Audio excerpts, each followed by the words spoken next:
It's some form of another crude oil and some form of another. So everybody has mixed emotions about that. And at the end of the day, there is some environmental progress by recycling plastic. So I think that market will stick around. Aluminum and tin cans have been recycled forever, and they will continue to be. They have drastic market swings from time to time. This one we're in right now is a little more drastic than normal, but they will probably correct. So that's kind of some of Jay Alexander's takes on the recycling world. The big three companies in the U.S. that are in the waste and recycling business, Republic Services, Waste Connections, and Waste Management, they just had a conference where the three leaders were all there talking about their companies and what they're trying to do to offset some of these losses that they're dealing with recycling. The good news is they're all fully committed because they've invested hundreds of millions of dollars in infrastructure. So we just got to ride out some of these low market prices and allow the market to do some correction. Like I mentioned with the 18 to 20 new paper facilities, that's going to be something in the U.S. that hasn't ever existed. So that's going to be good for us. And it'll take time to figure that out, but it should be a healthy turn a few years down the road. The keys, we talked about commodity pricing, processing costs. Everybody tried to offset processing costs with higher volume, single stream, collection. That's coming back to bite a lot of people. So everybody's trying to figure out how to get a handle on their processing costs. Contamination at the curb. The sad but true part of human beings is at least 10% of us, I don't think it's anybody in this room, but at least 10% of us humans have no respect for a clean environment. So that means your bag of trash over the curb, over the bank, that means nothing to 10% of the people. I'd like to say that number is much smaller, but it's not. It's real. And an example is we're right along the West Branch River with our facility. We try to do everything we can to minimize illegal dumping. Refrigerators are a big issue. Nobody wants to see a refrigerator over the bank. 15 years ago, a couple of our board members said, let's stop charging for refrigerators. We have a fee in getting the Freon and draining the oil out. We'll get a couple bucks back when we scrap it. Let's just live with that, make that happen.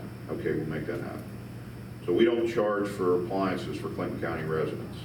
Yet, I can drive down along the river road that's 200 yards from where the gate is to the landfill, and there's 3 refrigerators over the bank. That's the 10% of the people that we all got to live with. They got the same skin as us, black, white, green, red, blue, male, female. There's 10% that don't care if their water's clean, they don't care what it looks like, and they create a lot of problems for this industry. The contamination aspect of things is this dual stream process that we've stuck with our recycling system has allowed us to minimize contamination at the curb and let a lot of stuff in the blue box when our drivers pick it up. Clinton County's only got 38,000 people. We can man it with a 5 or 6 man crew. Every other week we stop and do the curbside. We let stuff in the box that can't be recycled. We are putting a product through our facility that we're able to get above market prices for when we sell it because it's more pure than most of our competition. But we're doing that work at the curb, at the front. So we get the calls from people, hey, your guys only picked up half the recyclables. Well, that's because the diapers that are in there and the broken glass and the seat out of your car that was in the recycling bucket. We don't recycle that. We can't. That's the 10% that we all got to deal with. So contamination is a serious threat to the recycling industry, and everybody's challenged with trying to influence your neighbors and talk to them about why a couple minutes of their time is important to the rest of us. And education is about the only thing we can really try to do. The reality of it is, we're probably not going to minimize the 10%. We can just hope that we train the other 90% better on what they can and can't do. The business model in recycling is clearly in evolution, as you mentioned, as you heard from the numbers that I talked about. So everybody that's providing recycling services backing up right now, especially within the last year and a half or two, and looking at their income, and they're like, oh my God, what am I going to do? We can lay people off, we can do that to cut costs, but what do we do with the product we got coming in? So we got to handle it, we got to process it responsibly, and we got to do what we can to influence the markets to try and correct.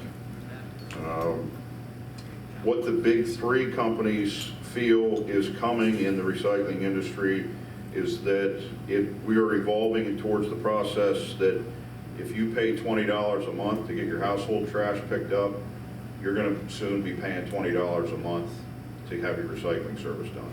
That's truly where it's headed. The China issue has just kind of brought this a little faster into the works. Most of you in this region do all your recycling through Lycoming County, and I don't know if there's any Lycoming County taxpayers in here, but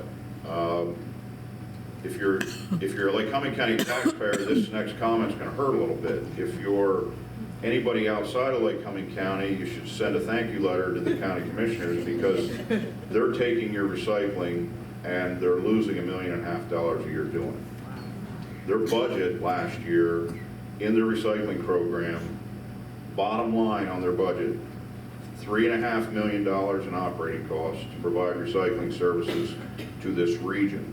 So that's Lycoming County, that's Union, Snyder, Northumberland, Columbia, Montour, and that basic core around the river. $3.5 million to provide that service. Income, $2 million. So they're subsidizing everybody in this region by the tune of $1.5 million a year in recycling. So probably ought to send a thank you letter to the Lycoming County Commissioners and thank them for the help. They're going to have to slowly keep trying to minimize that, which will mean higher rates for picking up and moving the material to their processing facility. And then they also have a single stream processing facility, so they're going to be challenged at how long they can deal with glass up there as dragging down their other commodities. But that's their decision, not mine. But from your standpoint as a resident and a recycler in the community, several things are stable and should be good, but I would expect some serious changes over the next 3 or 4 years in the cost associated with recycling, and it probably will come more in line with what you pay per month for your residential trash, which is kind of a good news and bad news thing. But I guess the good news is I don't feel recycling programs are going to go away. There's a certain amount of mandates at the state level, waste facilities. There's millions and millions of dollars invested in the infrastructure to recycle. So the systems are in place, just got to do some resetting and figure out how to make all the numbers work again, which everybody's in the works on doing. So that's kind of the recycling process in a whole, and I'll open up for questions or comments. Yes? Let me bring the mic to you. Is this working? Yes. Okay. That way everybody can hear your questions. Yes, can you hear me? I can hear you, yeah.